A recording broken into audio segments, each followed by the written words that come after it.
आदाब नाजरीन, आप देख रहे हैं INN न्यूज़। मैं हूं शौकत अली सूफी। सबसे पहले पेश हैं सुर्खियां। चीफ मिनिस्टर के चंद्रशेखर राव ने अपनी अना के लिए एडमिनिस्ट्रेशन को महफूज कर दिया, डॉक्टर लक्ष्मण ने कहा। मुल्क में इमरजेंसी का ऐलान किया जाना ही चाहिए, कर्नाटक के साबिक चीफ मिनिस्टर HK पाटिल ने मांग की।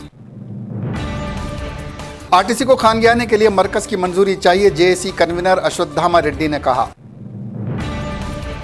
गुरु नानक मसावत और अमन के चैंपियन थे, वेंकैया नायडू का खिताब। NCP अपोजिशन का किरदार निभाएगी, शरद पवार का ऐलान। अब खबरें तफसील से।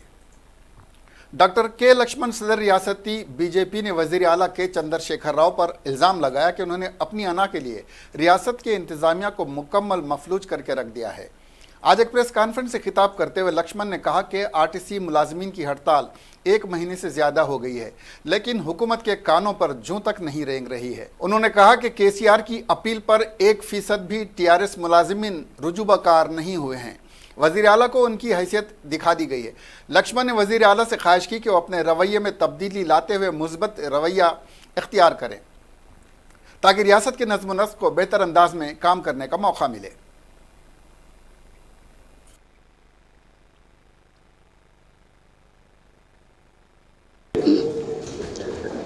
ఈరోజు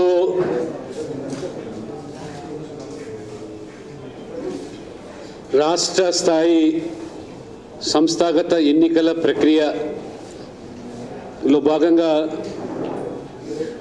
జాతీయ ఎన్నికల అధికారి రాధా మోహన్ సింగ్ గారు, మాజీ కేంద్ర మంత్రివర్యులు, పార్లమెంట్ సభ్యులు ఈరోజు పూర్తి స్థాయిలో సమీక్ష జరిపి రాష్ట్రంలో BJP సంస్థాగత ఎన్నికల ప్రక్రియ వేగవంతం చేయడము, నవంబర్ మాసం లోపల అన్ని మండలాలు జిల్లా కమిటీలు పూర్తి చేసుకొని డిసెంబర్లో జరిగేటువంటి రాష్ట్ర జాతీయ కమిటీల యొక్క ఎన్నికలకు తెలంగాణ కూడా భాగస్వామ్యం కావాలని చెప్పి సమీక్ష జరిగింది. చాలా ఆశాజనకంగా, నిర్మాణాత్మకంగా పార్టీ సభ్యత్వము, కమిటీల నియామకము అని కూడా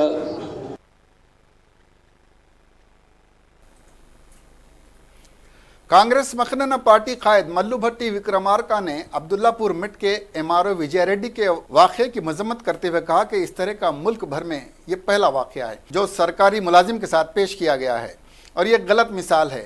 दोबारा इस तरह के वाक़या का इयादा नहीं होना चाहिए। इसके लिए हुकूमत को इक़दामात करने की ज़रूरत है। खुसूसन रेवेन्यू रिकॉर्ड की दुरुस्तगी के काम को फिलफौर मुकम्मल किया जाना चाहिए। रेवेन्यू हुकाम की जानिब से मामूली शिकायतों को भी बर्फदान की नज़र करने के बाद इस तरह के वाक़यात का आगाज़ हो रहा है। विजया रेड्डी साहब तो जिंदा जला दी, पेट्रोल डाल के जिंदा जला दी। उसको हम कंडेम कर रहे। जो सर्विंग ऑफिसर को ऑफिस में ऐसा जलाना पहली बार, ये इंडिपेंडेंट इंडिया में पहली बार हुआ। ऐसा दुर्घटना होना में ये सोसाइटी को ये ठीक नहीं है। It's a very sad affair. I wholeheartedly pray for her soul rest in peace and I demand the government to take a stringent action against the culprits. At the same time, मैं government को यही बोलना चाहता हूँ, ऐसी cases कितने हैं state में, लैंड को जो पार्ट बी में लगा के करीब 9 लाख बुक्स का, पासबुक्स का पार्ट बी में रख के कम से कम 2 साल से पेंडिंग रखा हुआ है government.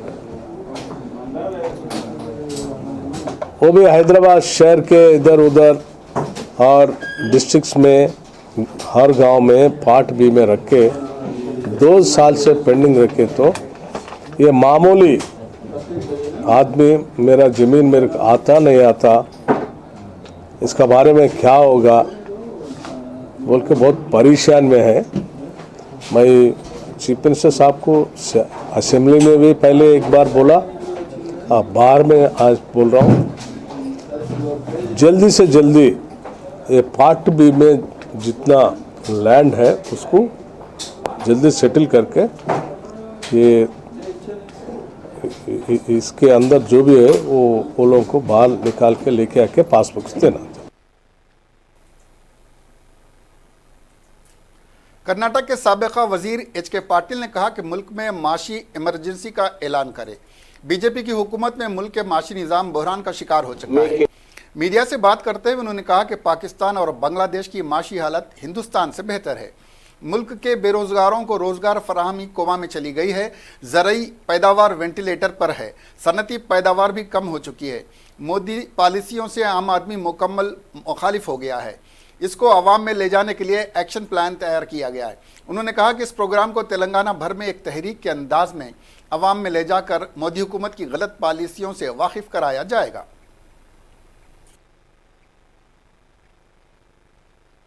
In various districts and also make a educational mode of working so that people will get proper information and enlightenment, and let BJP government get exposed for their malpractices, wrong working, wrongdoing, blunders that they have committed, whether it is demonetization, whether it is improper GST, whether it is improper import-export policies, whether it is wrong handling of banks, whether it is draining out the Reserve Bank emergency reserves.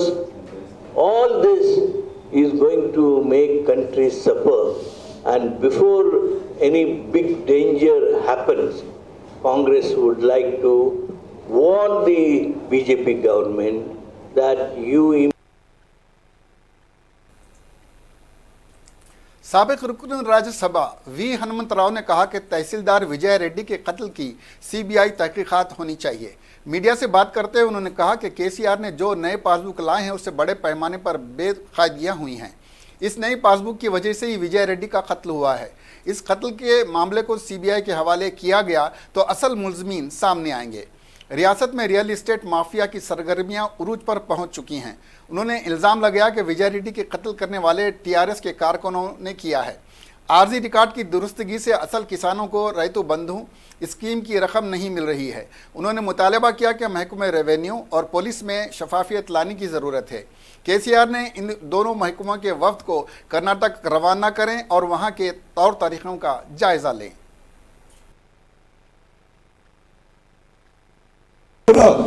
आज एक आदमी को अपन जमीन बेचे 2 एकड़, उसका column में आना ना, उसका कॉलम में नहीं आता।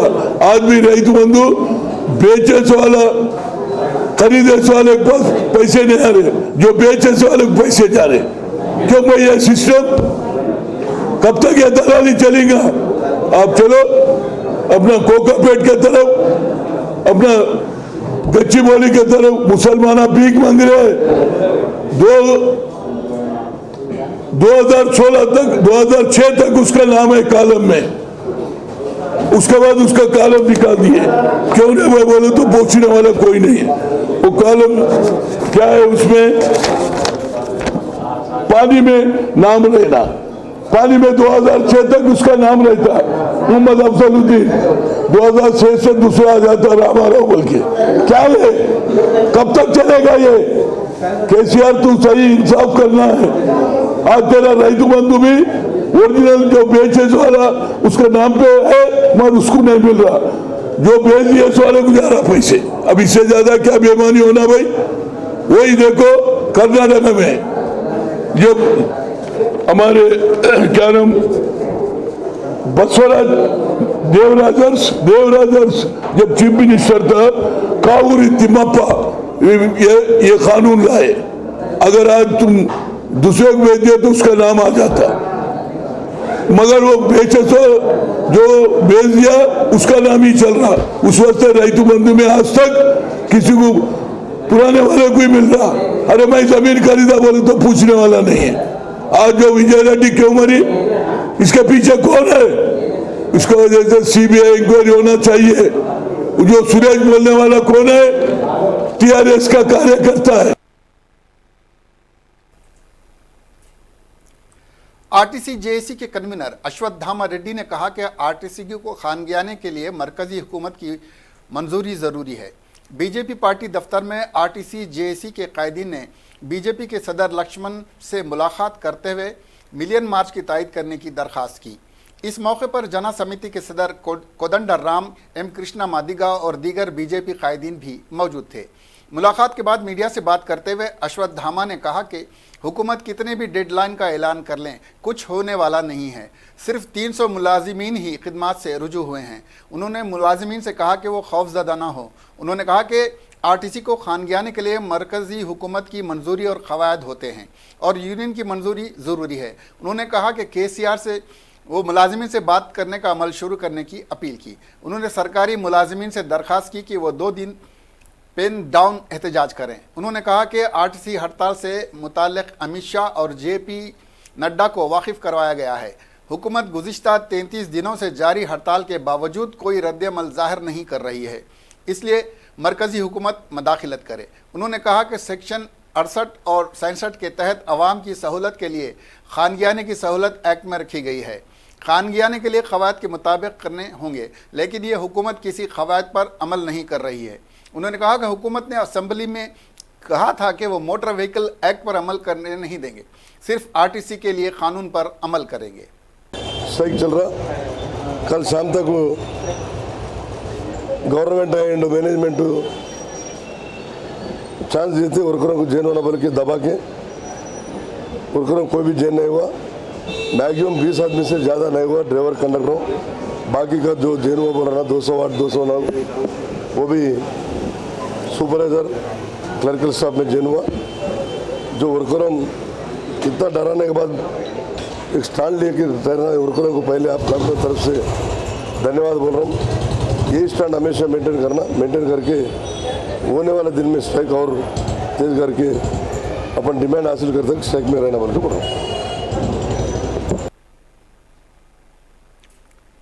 निज़ामाबाद के रुकन पार्लियामेंट डी अरविंद ने कहा कि मरकज़ी हुकूमत के मोटर व्हीकल एक्ट के केसीआर गलत इस्तेमाल कर रहे हैं। उन्होंने कहा कि इस एक्ट का मकसद आरटीसी को मुस्तहकम करने के लिए तैयार किया गया है। इस एक्ट में खानगियाने का जिक्र नहीं है। इस मौके पर साबिक़ रुकन पार्लियामेंट जितेंद्र रेड्डी ने कहा कि 5 नवंबर की डेडलाइन के बाद भी मुलाजिमीन ने नज़रअंदाज कर दिया है उसे। केसीआर धमकियों को खातिर में नहीं ला रहे हैं, तो इसका मतलब ये है कि मुलाजिमीन केसीआर को कबूल करने के लिए तैयार नहीं हैं। उन्होंने कहा कि इदारों के जरिए भी झूठ बोलने लगा रहे हैं।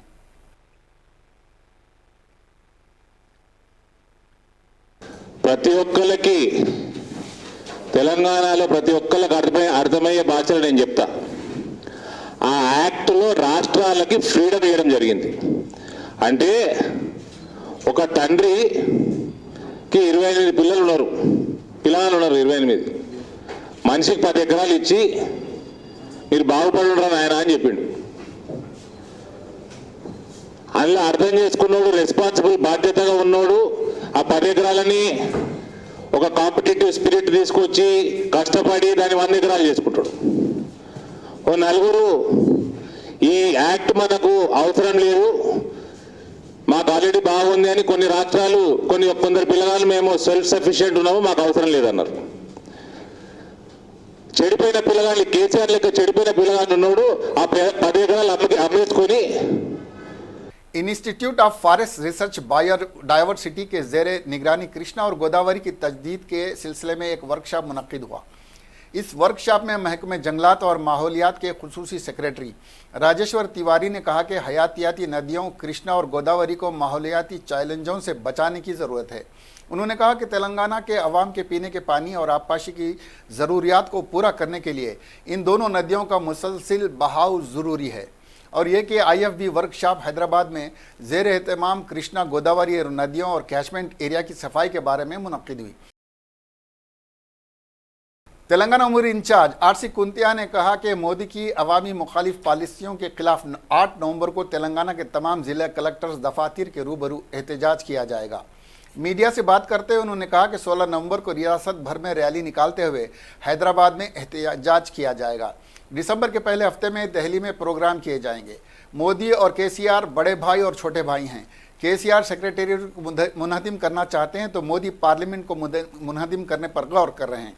उन्होंने कहा कि मुल्क की माशी हालत पर मरकजी वज़रा गैर जिम्मेदाराना बयानात दे रहे हैं। रविशंकर प्रसाद ने मुल्क की माशी हालत को ऋतिक रोशन की सिनेमा से मुकाबला किया। आरटीसी हड़ताल पर अदालत की सरजनिश के बावजूद उसको खातिर में नहीं लाया जा रहा है। रियासत में किसानों की हालत भी ख़राब है। किसानों को रैयती बंदो स्कीम के रकम नहीं मिली है। इंसाफ के साथ काम करने वाले अहदेदारों को तहफ़्फ़ुज़ फराहम करने की जिम्मेदारी हुकूमत की है।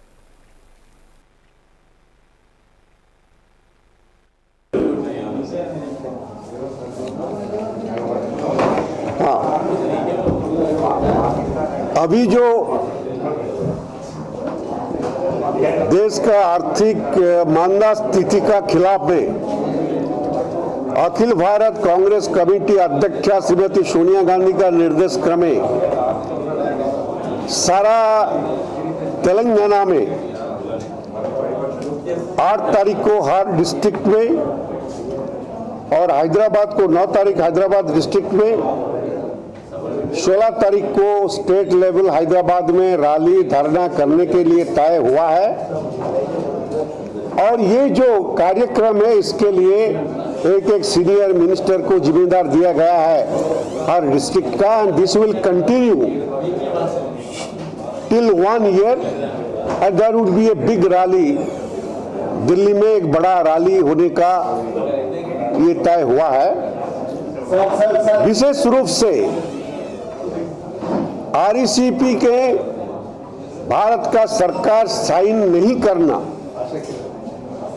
ऑपोजिशन के लिए, विरोधी दल के लिए, कांग्रेस पार्टी के लिए एक बड़ा विक्ट्री है। और special thanks goes to Rahul ji जो देश का सबसे पहले आरसीईपी का खिलाफ में ट्वीट किया था और इसमें आरसीईपी का साइन करने का बाद भारत वर्ष में पहले तो चाइना का इलीगल प्रोडक्ट मटेरियल्स चल रहा है। अगर एक बार हम चाइना का साथ फ्री ट्रेड एग्रीमेंट कर दिया तो उसका बाद भारत वर्ष में सिर्फ चाइना और चाइना की प्रोडक्ट चलेगा। हमारा देश का चाहे हुक्मरान जमात तेलंगाना राष्ट्र समिति के इब्राहिमपट्टन हल्के के रुकन असेंबली मंचिरेड्डी किशन रेड्डी ने कांग्रेस कायदीन पर इल्ज़ाम आयद किया कि वो अपनी बका के लिए ऊंची हरकतों पर उतर आए हैं और उन पर गैर ज़रूरी इल्ज़ाम आयद करते हुए उनके सियासी कैरियर को दागदार बनाने की नाकाम कोशिश कर रहे हैं। मंचिरेड्डी ने आज एक प्रेस कॉन्फ्रेंस से खिताब करते हुए कहा कि कांग्रेस के साबिक रुकन असेंबली मालरेड्डी गंगारेड्डी, जिन्होंने 3 मरतबे उनसे असेंबली इंतखाबात में शिकस्त खाई है, सियासी मुकाबले में नाकामी के बाद अब उनकी किरदार कुशी करने में उतर आए हैं। मंचिरेड्डी किशन रेड्डी इस हल्के की नुमाइंदगी करते हैं जहां के मंडल की एमआरओ विजय रेड्डी को गुज़िश्ता पीर को आग लगाकर ख़त्म कर दिया गया था। मच्ची रेड्डी ने कहा कि इब्राहिमपट्टनम इनके ख़ानदान के बुजुर्गों की तकरीबन 500 एकड़ अराजी है जिसके वो मालिक हैं और इन पर सरकारी अराजियात के हड़पने का इल्ज़ाम आयद करते हुए कांग्रेस के कायदीन उनके इमेज को मुतासिर करने की कोशिशों में मसरूफ़ हैं।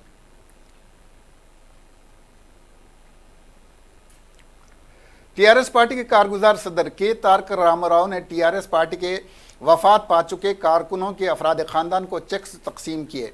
टीआरएस भवन में मुनक्किद प्रोग्राम में केटीआर ने पार्टी के 1581 कारकुनों के अफराद ख़ानदान में 31 करोड़ 62 लाख रुपए के चेक्स तकसीम किए। इस मौके पर केटीआर ने खिताब करते हुए कहा कि लाखों कारकुनों ने जद्दोजहद की है, इनके अफराद ख़ानदान की हर तरह से मदद करना पार्टी की जिम्मेदारी है। इस मौके पर केटीआर ने फ़र्दन मुलाकात करते हुए उनके मसाइल से वाकफियत हासिल की और बाद में उनके साथ खाना भी खाया।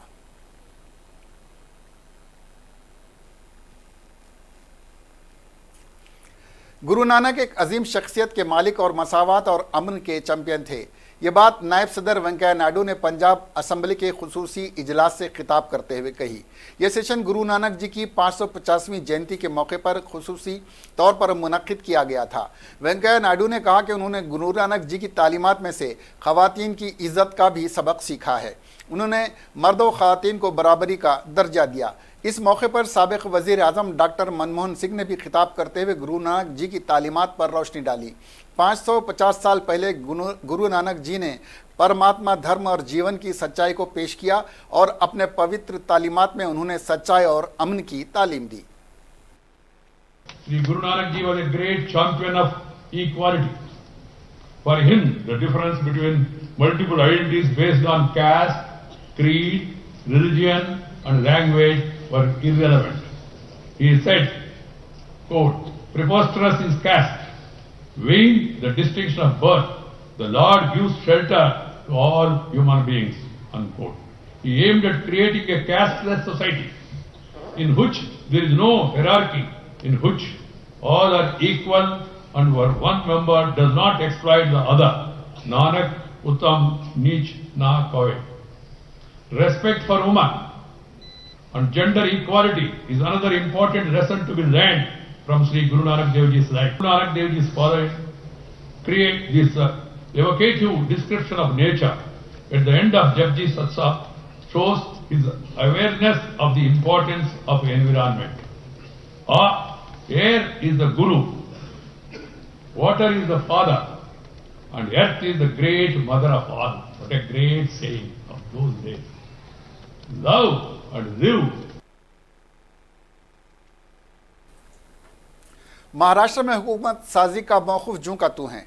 शिवसेना और बीजेपी अपने अपने मौक़िफ़ पर अटल हैं। ऐसे में नेशनलिस्ट कांग्रेस पार्टी के सरबराह शरद पवार ने एक बार फिर बयान देते हुए कहा कि वो अपोजिशन का रोल ही अदा करेंगे, क्योंकि अवाम ने उन्हें अपोजिशन का रोल अदा करने के लिए ही मुंतखब किया है, तो अवाम के फैसले को महफूज रखते हुए अपोजिशन का किरदार ही अदा करेंगे। शरद पवार ने कहा कि जिन्हें अक्सरियत मिली है वही इसका हल निकालें। उन्होंने कहा कि हुकूमत साजी में हमारा कोई किरदार नहीं होगा। शिवसेना और बीजेपी मिलकर इस बहरान का हल तलाश करें। शिवसेना के कायद संजय रावत के एनसीपी के सदर शरद पवार से मुलाकात करने के बाद ये कियास आराइयाँ की जा रही थी कि शिवसेना, एनसीपी और कांग्रेस की ताई से हुकूमत बनाएगी, लेकिन शरद पवार ने आज इसकी तरदीद कर दी और साफ तौर पर कह दिया कि वो अपोजिशन का किरदार ही अदा करेंगे। दरअसल चीफ मिनिस्टर के ओहदे को लेकर शिवसेना और बीजेपी में सर्द जंग जारी है। शिवसेना का डिमांड है कि दोनों पार्टियां आधी आधी मियाद के लिए हुकूमत करेंगी। 2.5 साल बीजेपी और 2.5 साल शिवसेना का चीफ मिनिस्टर होगा, लेकिन बीजेपी इसके लिए तैयार नहीं है। वो 50-50 का मैच नहीं खेलना चाहती। 288 अरकान असम्बली हैं, जिनमें बीजेपी की 105 और शिवसेना के 56 अरकान हैं। दोनों ने मुफाहमत के बाद इंतखाब लड़ा, लेकिन अब सरकार बनाने के लिए दोनों अपने अपने दावों पर बजिद हैं। भारतीय जनता पार्टी आणि शिवसेना या दोघांनी त्यांना महाराष्ट्राच्या जनतेनं कौल दिलेला त्यांच्या बाजूनं, आणि त्यामुळं लवकरात लवकर त्यांनी महाराष्ट्राची परिस्थिती व्यवस्थित करण्याच्या दृष्टीनं सरकार त्या ठिकाणी 5 नवंबर को दिल्ली पुलिस ने हेडक्वार्टर के सामने धरना दिया था और वकला के खिलाफ कार्रवाई करने की मांग करते हुए नारेबाजी की थी। 30 हज़ारी कोर्ट में पार्किंग के मसले पर पुलिस और वकला के बीच तसादुम हुआ था, जिसमें वकला ने पुलिस ओहदेदारों की पिटाई कर दी थी, जिसके खिलाफ यह धरना मुनज़्ज़म किया गया था। इस पर आज सुप्रीम कोर्ट के एक वकील ने दिल्ली पुलिस कमिश्नर को कानूनी नोटिस भेजकर यह पूछा है कि आखिर पुलिस ने अपने ही महकमे के सदर दफ्तर पर धरना क्यों दिया। वकील का कहना है कि पुलिस हेडक्वार्टर पर जो धरना दिया गया था वो गैर कानूनी था।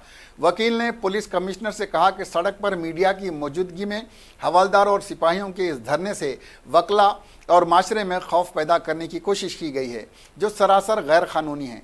वकील ने कमिश्नर पुलिस से नोटिस के जरिए मुतालबा किया है कि एहतजाजी मुजाहरे में शामिल पुलिस वालों के खिलाफ कानूनी कार्रवाई की जानी चाहिए। वकील वरुण कुमार ठाकुर ने धरने में शामिल पुलिस ओहदेदारों को फौरी सज़ा देने का मुतालबा भी किया, लेकिन वकील ने 30 हज़ारी कोर्ट में वकीलों की जानिब से पुलिस वालों को की गई पिटाई का कोई जिक्र नहीं किया। आखिर में सुर्खियां एक बार फिर।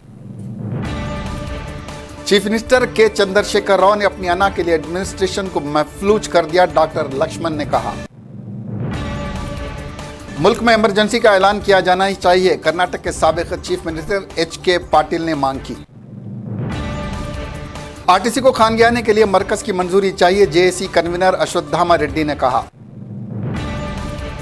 गुरु नानक मसावत और अमन के चैंपियन थे, वेंकैया नायडू का खिताब।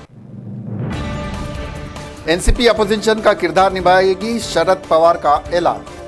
आज के लिए बस इतना ही। देखते रहिए INN न्यूज। खुदा हाफिज।